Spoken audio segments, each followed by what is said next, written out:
नमस्कार, आप सभी का स्वागत है जनता टीवी पर। मैं हूं आपके साथ दुर्गा शर्मा। वक्त है उत्तराखंड से जुड़ी तमाम अहम खबरों का। बुलेटिन की शुरुआत करेंगे बड़ी खबर के साथ। बड़ी जानकारी उससे आपको रूबरू करा दे। देहरादून से बड़ी खबर। रात देहरादून में हाई लेवल समीक्षा बैठक, चारधाम यात्रा, हीट वेव, मानसून तैयारियों पर ही महत्वपूर्ण बैठक। मुख्य सचिव आनंद वर्धन USDMA करेंगे बैठक। राज्य आपातकालीन परिचालन केंद्र को लेकर भी मीटिंग की जाएगी। डीजीपी समेत कई वरिष्ठ सचिव बैठक में शामिल होंगे। यात्रा प्रबंधन, गर्मी से बचाव का भी फीडबैक लिया जाएगा।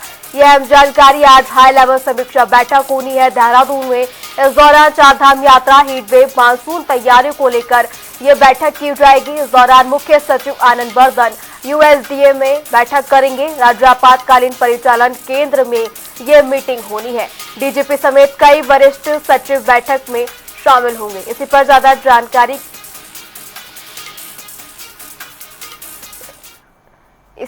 जानकारी के लिए हमारे साथ हमारे सहयोगी यशराज आनंद हमारे साथ बने हुए हैं। यशराज, आज महत्वपूर्ण समीक्षा बैठक भी, और इस दौरान बैठक में किन किन मुद्दों पर चर्चा की जाएगी? मैं बताना चाह रहा हूं कि उत्तराखंड के मुख्य सचिव आनंद वर्धन के द्वारा आज एक महत्वपूर्ण और अहम बैठक आयोजित की जा रही है। और सबसे बड़ी बात है कि इस बैठक में कई बिंदुओं को लेकर चर्चाएं चलेगी, जिसमें चारधाम यात्रा जो चल रही है और साथ ही साथ हीट वेव और मानसून की तैयारियों को लेकर के भी इसमें हाई लेवल समीक्षा बैठक आयोजित की जाएगी। वही यदि बात करें तो मुख्य सचिव आनंद वर्धन के द्वारा USDMA भवन स्थित राज्य आपातकालीन परिचालन केंद्र में एक महत्वपूर्ण बैठक हुई। और यदि बात की जाए तो डीजीपी समेत कई वरिष्ठ सचिव और अधिकारी इस बैठक में शामिल रह रहे हैं। और चारधाम यात्रा के प्रबंधन, गर्मी से बचाव, मानसून की तैयारियों को लेकर जायजा और फीडबैक यहाँ पर लिया जाएगा। वहीं यदि बात करें तो इस महत्वपूर्ण बैठक के प्रमुख एजेंडे और प्रशासनिक जो दिशा निर्देश है उनमें से मुख्य बिंदु की जहाँ तक जानकारी ली गई है कि इसमें सबसे पहली बात तो चारधाम की जो यात्रा चल रहे हैं, अलग अलग राज्य से आ रहे हैं, उनके लिए सुविधाओं को और बढ़ोतरी किस प्रकार से की जाए। साथ ही साथ हीट वेव का भी प्रकोप उत्तराखंड में चल रहा है। इसको देखते हुए भी इसके ऊपर कई तरीके से डॉक्टरों की टीम वहां पर तैनात की जाएगी। और साथ ही साथ सुरक्षा और स्वास्थ्य दृष्टिकोण से सुरक्षा को किस प्रकार से बढ़ाया जाए। साथ ही साथ भ्रामक सूचनाओं पर कड़ा एक्शन लेने की भी बात वहां पर की जा रही है। जो सोशल मीडिया पर आपदा से जुड़ी फर्जी या भ्रामक वीडियो प्रसारित करने वाले के खिलाफ USDMA को तत्काल FIR करने के भी दिशा निर्देश दिए गए। वही तकनीकी निगरानी का विस्तार यहाँ पर किया जा रहा है, यानी कि चारधाम में आने वाले लोग या खास करके इस पहाड़ी क्षेत्रों में या वन आवंटित क्षेत्रों में, वन आच्छादित क्षेत्र में, इसके परिसर के बगल में जो लोग रहते हैं उनके भी ऊपर ड्रोन के माध्यम से नजर रखी जाएगी। जैसा कि पिछले दिन वही देखा व्यक्ति के द्वारा जंगल में आग लगाने की घटना, इसी को लेकर के यहाँ पर बातचीत, इसी को लेकर के मीटिंग की गई है। और राज्य में वर्तमान में यदि बात करें तो 25 सेंसर और 3 डॉपलर। जी, ये शायद से हम दोबारा संपर्क करने की कोशिश करेंगे, उसे संपर्क टूट गया। इस दौरान आपको बता दें आज हाई लेवल समीक्षा बैठक की जाएगी। इस दौरान चारधाम यात्रा, हीट वेव और मॉनसून को लेकर समीक्षा बैठक की जाएगी। तमाम तैयारियां प्रशासन की ओर से की जा रही हैं और जो अभी तक तैयारियां की गई उनका फीडबैक आज समीक्षा बैठक में लिया जाएगा। मुख्यमंत्री धामी ने उत्तराखंड पर्यटन विकास बोर्ड की ओर से आयोजित नीति एक्सट्रीम अल्ट्रा काउंटडाउन रन को मुख्यमंत्री कैंप कार्यालय परिसर से हरी झंडी दिखाकर रवाना किया। इस आयोजन का उद्देश्य उत्तराखंड में एडवेंचर टूरिज्म को बढ़ावा देना और युवाओं को खेल और फिटनेस के प्रति जागरूक करना है। आपको बता दें कि कार्यक्रम में बड़ी संख्या में प्रतिभागियों और अधिकारियों ने हिस्सा लिया।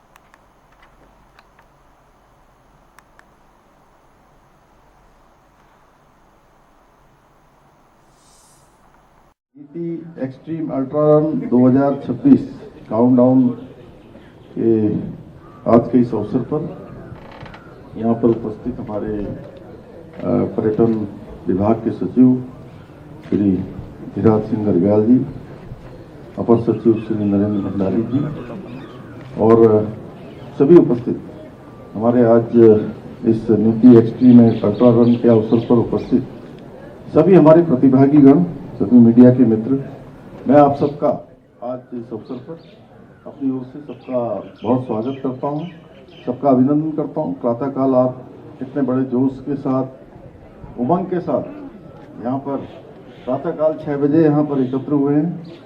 साथियों, ये नीति एक्सट्रीम अल्ट्रा रन एक आयोजन मात्र नहीं है, बल्कि ये हमारे सीमांत क्षेत्रों में नई ऊर्जा, नए अवसर और नए विश्वास को जागृत करने का अभियान है।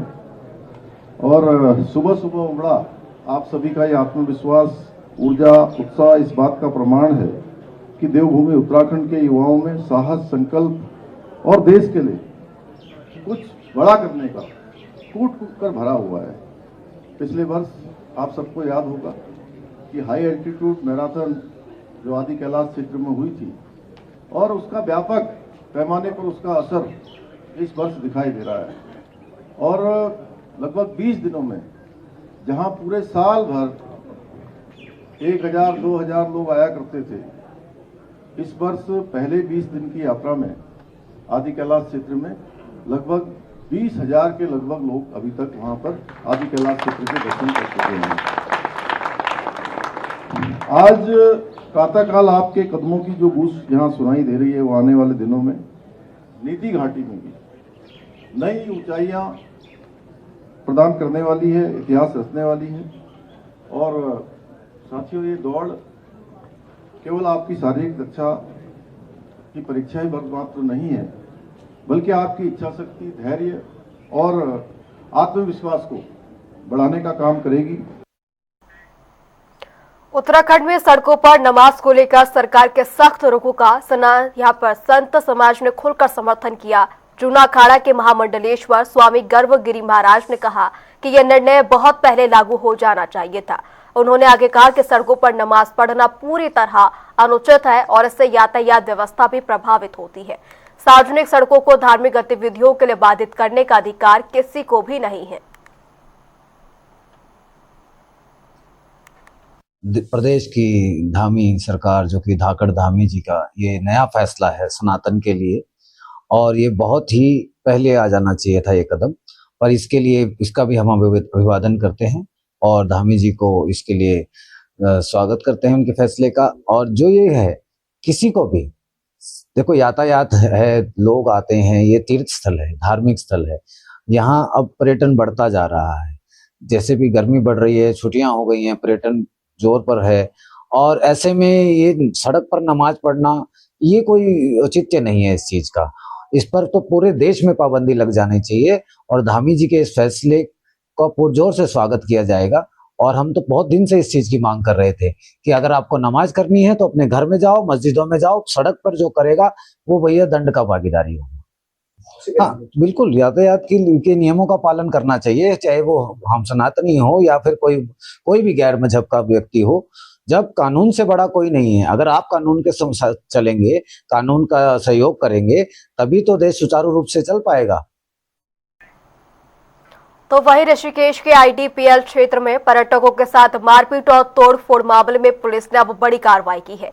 बता दें कि पीड़ित हरियाणा के कैथल से आए थे। इसी दौरान काले की ढाल पर महिला को लेकर गलतफहमी के चलते कुछ लोगों ने पर्यटकों से मारपीट की, जिसके बाद शिकायत मिलते ही पुलिस लगातार आरोपियों की तलाश कर रही है, जिसमें से 2 आरोपियों की गिरफ्तारी हो चुकी है और पुलिस का कहना है कि आरोपियों को बख्शा नहीं जाएगा।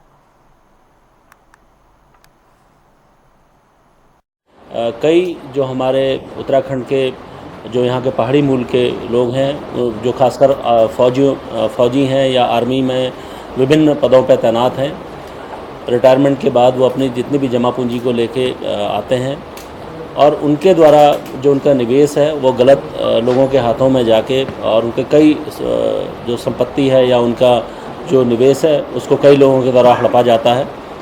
ऐसा ही एक मामला जो पिछले काफ़ी समय से चर्चित है, इसमें कुछ जो भूमाफिया इस प्रकार के लोग सम्मिलित हैं, वो इनकी संपत्ति को या इनको जो ज़मीन है उनको फर्जी तरीके से बेच के उनसे उनका जो जमा पूंजी है उसको लूटने का प्रयास करते हैं। ऐसे लोगों पे आज देहरादून पुलिस ने एक बड़ी कार्रवाई की है, जिसमें जो 3 जो अभियुक्तों में से 2 अभियुक्तों को पकड़ा गया है, जो इसमें इसका जो मास्टरमाइंड है। इसमें जो सबसे पहले जो ये है नेहरू कॉलोनी थाने में विक्रम सिंह नाम के एक व्यक्ति द्वारा पुलिस पे कंप्लेंट माह अक्टूबर में कराई गई थी, जिसमें 3 व्यक्तियों द्वारा उन्हें गलत तरीके से ज़मीन दिखा के करीब 30 लाख से ऊपर की धोखाधड़ी की गई थी। और यही ट्रेंड में 2 अन्य एप्लीकेशनें भी हमारे संज्ञान में आई थी, उस पर भी पुलिस के द्वारा अभियोग पंजीकृत किया गया। इसमें बार बार एक नाम जो सकलानी है उसका नाम प्रदीप सकलानी का नाम आ रहा था, जो इस पूरे गैंग का मास्टरमाइंड भी है और इस पूरे गैंग पे करीब 27 से ऊपर भूमि या धोखाधड़ी के मामले लगातार चल रहे थे। चलिए रुख करेंगे इस बीच आ रही एक बड़ी खबर की ओर। बड़ी जानकारी उससे आपको रूबरू करा दें। बड़ी खबर, हेमकुंड साहिब के लिए पहला जत्था रवाना हुआ। ये बड़ी खबर, जयकारों के बीच पहला जत्था रवाना हो चुका है। गोविंद घाट से ये पवित्र यात्रा शुरू की गई है। 6000 से ज्यादा श्रद्धालुओं ने ये यात्रा की है। हेमकुंड साहिब के लिए पहला जत्था रवाना कर दिया गया है। प्रथम जत्थे के साथ ही विशेष सुरक्षा व्यवस्था भी लागू कर दी गई है। संपूर्ण यात्रा मार्ग पर पुलिस बल भी तैनात है। जानकारी दे दें, हेमकुंड साहिब के लिए पहला जत्था रवाना कर दिया गया है। इस लिहाज से सुरक्षा व्यवस्था के पुख्ता इंतजाम किए गए हैं। जयकारों के बीच पहला जत्था रवाना हुआ। जानकारी दे दें, श्रद्धालुओं ने गोविंद घाट से इस पवित्र यात्रा की शुरुआत की है। 6000 से भी ज्यादा श्रद्धालु इस पहले जत्थे की यात्रा में शामिल है। इसी पर ज्यादा जानकारी के लिए हमारे साथ हमारे सहयोगी यशराज आनंद हमारे साथ बने हुए हैं। यशराज, पहला जत्था हेमकुंड साहिब के लिए आज रवाना हो चुका है, क्या कुछ तैयारियां देखने को मिली? जी बिल्कुल, मैं बताना चाह रहा हूँ कि आज से हेमकुंड साहिब की यात्रा शुरू हो गई है। वहीं इस यात्रा का प्रथम जत्था ऋषिकेश स्थित गुरुद्वारा से आज उसको यात्रा के प्रथम जत्थे को भेज दिया गया है। वहीं पर यात्रा की शुरुआत से ही श्रद्धालुओं में काफी उत्साह और उमंग देखा जा रहा है।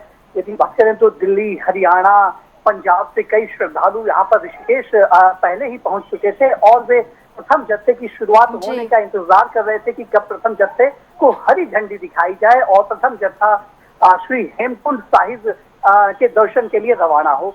वहीं पर यदि मैं बताना चाह रहा हूँ कि हेमकुंड साहिब जो है वो उत्तराखंड के चमोली जिले में स्थित है और यह करीब समुद्र तल से हिमालय से 15,000 फीट से अधिक ऊंचाई पर स्थित है।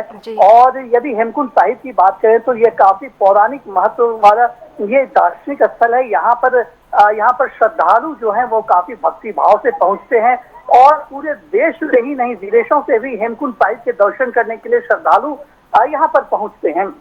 यहाँ पर यदि पहुंचने की बात करें तो यहाँ पर श्रद्धालु अपनी गाड़ियों से ही पहुंचते हैं और साथ ही साथ पब्लिक ट्रांसपोर्ट का भी उपयोग करके आते हैं। इस प्रकार से हेमकुंड साहिब का पहला जत्था जो है वो रवाना हो गया है। हेमकुंड साहिब के लिए लोग बढ़ चुके हैं और आज से हेमकुंड साहिब में दर्शन करने के लिए काफी भीड़ देखी जा रही है। हालांकि यदि बात करें तो पुलिस प्रशासन की यदि बात की जाए, क्योंकि चमोली जिले में यह स्थित है और चमोली जिले में ही बद्रीनाथ धाम भी स्थित है, तो श्री हेमकुंड साहिब के धाम के जाने के लिए रास्ते में भी पुलिस चौकस बनी हुई है। वहाँ तमाम नजरें रखी हुई है।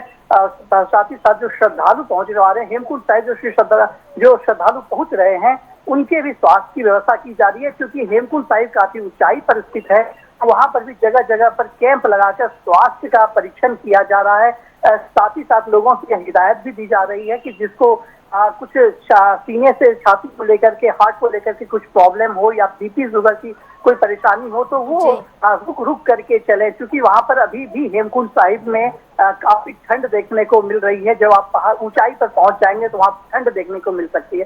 साथ ही साथ उन्हें यह भी कहा गया है कि काफी ऊंचाई पर स्थित होने के कारण ऑक्सीजन की मात्रा में भी वहां पर कमी आती है, तो बुजुर्ग व्यक्ति या वैसे व्यक्ति जिनको सांस लेने में कुछ परेशानियां होती हैं तो वो अपने साथ ऑक्सीजन की भी समुचित व्यवस्था कर लें। और अगर नहीं होता है तो वहां पर कैंप जो लगाया गया है वहां पर भी ऑक्सीजन कैंप। इस बार हम देखें तो 6000 श्रद्धालु के साथ पहला जत्था रवाना हो चुका है तमाम। इसी के बीच अगर हम बात करें, इस साल कितनी संख्या में श्रद्धालु के पहुंचने की संभावना?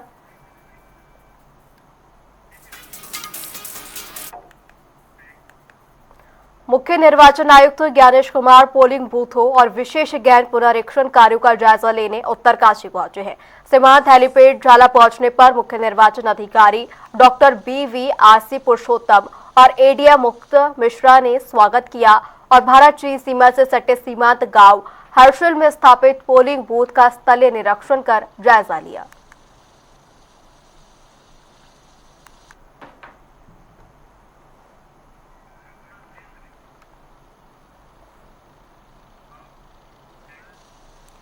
देहरादून में रायपुर पुलिस ने कार्रवाई करते हुए फर्जी दस्तावेजों के जरिए जमीन बेचने वाले एक गिरोह का पर्दाफाश किया है। गिरोह का मास्टरमाइंड प्रदीप सकलानी और अन्य 2 साथियों को गिरफ्तार कर लिया गया है।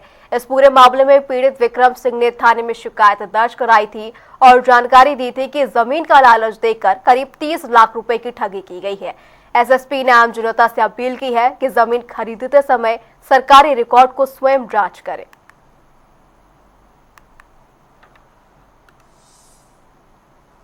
देखिए, जो सतवीर है कैथल निवासी, इनके द्वारा एक एप्लीकेशन दी गई थी जिसमें इन्होंने बताया था कि 20 तारीख को अपने मित्रों के साथ यहाँ पर घूमने के लिए आए थे ऋषिकेश में। तभी एक महिला ने इनकी स्कूटी पर सवार थी, उसने इनकी गाड़ी को रुकवाया और उनके आपस में कुछ बातचीत चल रही थी, कुछ बहस हो रही थी। इसी बात पर आसपास के लोग जो थे कुछ इकट्ठा हो गए और वहाँ पर जो भीड़ थी उन्होंने इनके साथ गाली गलौज और फिर मारपिटाई करने लगे और मारपिटाई करने के बाद फिर इनके साथ अमर्यादित रूप से इनको निवस्त्र करके इनके साथ जानलेवा हमला इन पर किया और उनकी गाड़ी तोड़ दी। ये एप्लीकेशन हमें प्राप्त हुई, इसमें संबंधित धाराओं में हमने मुकदमा दर्ज किया है। इसमें 4 लोग नामजद हैं, जिसमें 2 की अरेस्टिंग हो गई है, जिनका नाम अशोक और नरेश है, जो काली की ढाल के निवासी हैं। शेष 2 नामजद के विरुद्ध भी कार्रवाई चल रही है और बाकी जो अज्ञात हैं उन पर भी हम उनकी पहचान कर रहे हैं। उसमें जो आसपास के लोग हैं उनके बारे में या फिर जो सीसीटीवी हैं और जो हमें वीडियोस प्राप्त हुई है उसके द्वारा उनकी पहचान की जा रही है।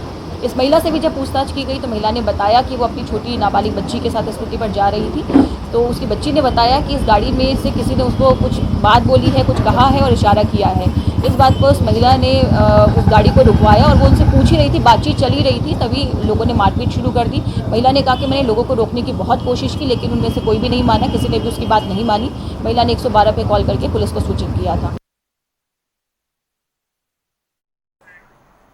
जिलाधिकारी मयूर दीक्षित ने अप्पा रोड पर चल रहे सीवरेज निर्माण कार्यों का औचक निरीक्षण किया। इस दौरान उन्होंने कार्यों की धीमी प्रगति पर नाराजगी जताते हुए अधिकारियों और निर्माण एजेंसियों को सख्त निर्देश दिए। जिलाधिकारी ने कहा कि चारधाम यात्रा और आगामी कांवड़ मेले को देखते हुए अप्पा रोड के सभी सीवरेज कार्य 15 जून तक हर हाल में पूरे किए जाए। निरीक्षण के दौरान सड़क पर पड़े मलबे और निर्माण सामग्री को तुरंत हटाने के आदेश दिए गए ताकि आम लोगों और श्रद्धालुओं को परेशानी ना हो।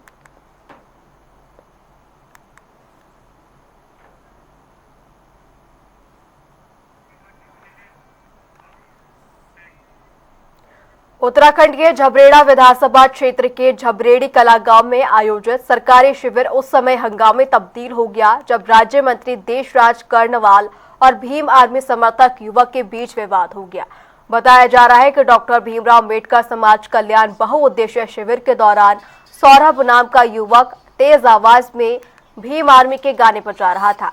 राज्य मंत्री द्वारा आवाज कम करने की बात कहने पर विवाद हो गया और देखते ही देखते दोनों पक्ष आमने सामने आ गए। कहासुनी और मारपीट इसमें तब्दील हो गई। सूचना मिलते ही झबरेड़ा थाना पुलिस मौके पर पहुंची और दोनों पक्षों को अलग अलग कर स्थिति को नियंत्रित किया।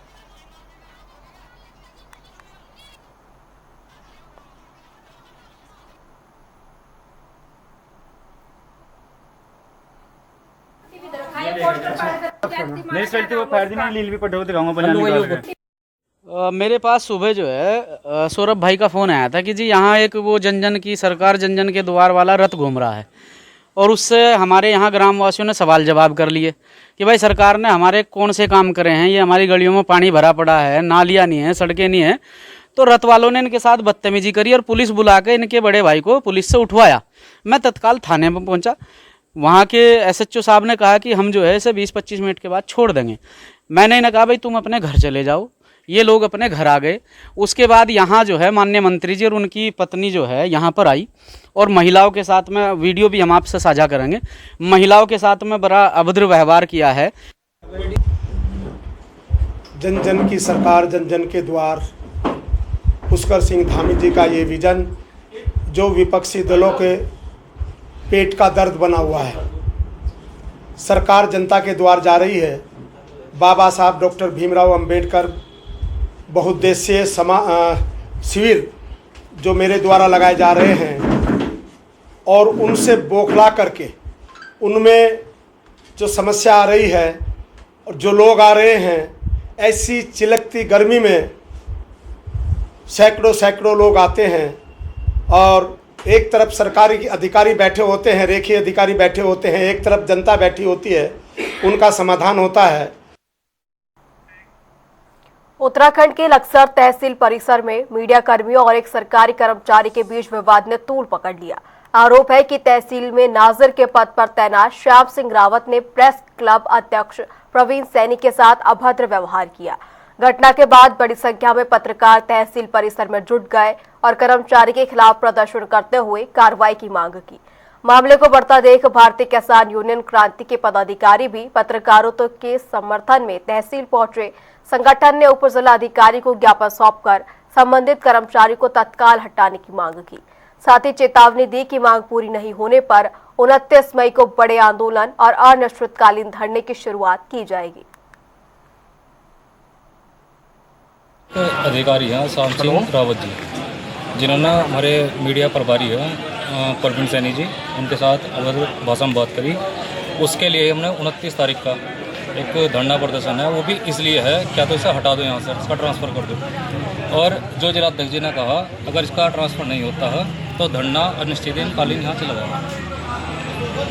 लक्सर तहसील में जो हमारे नाजिर हैं, हमारे वरिष्ठ पत्रकार हैं प्रवीण सैनी, उनके साथ उन्होंने अभद्र व्यवहार किया, जिसको हमारे उप जिलाधिकारी महोदय हैं उनके सामने भी ये बात गई। उसके बाद भी उन्होंने अपने से कोई माफ़ी नहीं मांगी और कोई आश्वासन ऐसा नहीं दिया कि जो नाजिर को उस समय चुप कराया जा। उसने गलत जो व्यवहार किया उसकी माफ़ी मांगा और माफ़ी नहीं मांगा। लक्सर तहसील जो है ये बहुत ही अच्छी तहसीलों में इसका नाम आता है, लेकिन यहाँ पर कुछ अधिकारी हैं जो अपनी मुठभेड़ी और तानाशाही चलती है जिनकी। हमारे यहाँ कट्ठा जो पीर है उस पर मेले का कार्यक्रम चल रहा है, जो उसका ठेका छूटता है। जर्नलिस्ट होने के नाते हमारे बड़े भाई प्रवीण चौधरी जी सैनी जी ने कुछ जानकारी नाजिर जी से लेनी चाहिए, और लेकिन नाजिर जी ने उनके साथ बदतमीजी से व्यवहार किया, अब भाषा का प्रयोग किया और उन्हें जान से मारने की धमकी दी। फिलहाल उत्तराखंड की खबरों में इतना ही। रुकेंगे एक छोटे से ब्रेक के लिए।